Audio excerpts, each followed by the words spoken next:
Hello বন্ধুরা, আমি চলে এলাম ঝুমা পাকশালায়। আজকে আমি তোমাদেরকে ছানার পায়েস করে দেখাবো। তোমরা সাথে থাকো, দেখো আমি কি করে ছানার পায়েস করি। এখানে আমি দেখো 1 লিটার দুধ নিয়েছি। দুধটাকে আমি ভালো করে একটু ঘন করে নেব। আর দুধের মধ্যে দিয়ে দিচ্ছি এলাচ আর তেজপাতা। এ দিয়ে এখন দুধটাকে বেশ ভালো করে একটু ঘন করে দিই। দেখো দুধটা কিন্তু আমার অনেকটা ঘন হয়ে গেছে। এবার আমি দেখো কিছু বাতাসা এর মধ্যে দিয়ে দিচ্ছি। এবার বাতাসা দিয়ে আবার, কারণ বাতাসা দিলাম জল কাটবে, সেজন্য এই জলটা আবার শুকিয়ে নিতে হবে। আবার একটু ঘন করে নিই। দুধটা ঘন হতে হতে দেখো আমি ছানাটা তৈরি করে রেখেছিলাম। এই ছানাটা আমি একটু আলগা হাতে একটু ভেঙে নিচ্ছি ছানাটাকে, ভাঙা ভাঙা করে নিচ্ছি। এখানে 100 গ্রাম ছানা আছে, 1 লিটার দুধে 100 গ্রাম ছানা। এদিকে দুধটা দেখো অনেকটা ঘন হয়ে এসেছে।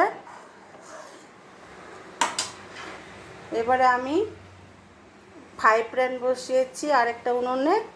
সেই ফ্রাই প্যানে আমি একটু ঘি দিয়ে দিচ্ছি। এটা গরম হয়ে গেছে। আমি এবার ছানাগুলো দিয়ে দিলাম। ছানাগুলো দিয়ে আমি একটু ভেজে নেব ছানাগুলোকে। দেখো দুধটা কিন্তু আমার একদম ঘনই হয়ে গেছে। কালারটাও দেখো চেঞ্জ হয়ে গেছে, একটু লালচে লালচে কালার চলে এসেছে ঘন হয়ে। এবারে আমি যে ছানাটা ভেজেছি ঘি দিয়ে, সেই ছানাটা আমি দিয়ে দিচ্ছি এর মধ্যে।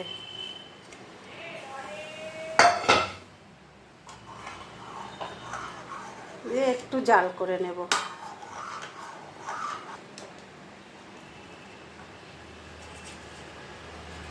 এবারে আমি এই যে কিছু কাজু বাদাম আর কিশমিশ এর মধ্যে দিয়ে দিচ্ছি।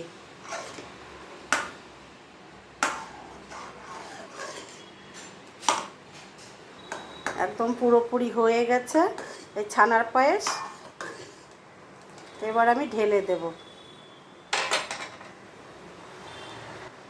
এই যে এই বাটিটার মধ্যে দেখো আমি ঢেলে দিচ্ছি পায়েসটা। এরকম একটু পাতলা পাতলা করেই করতে হবে, কারণ ঠান্ডা হলে কিন্তু আরেকটু তোমার টেনে নেবে।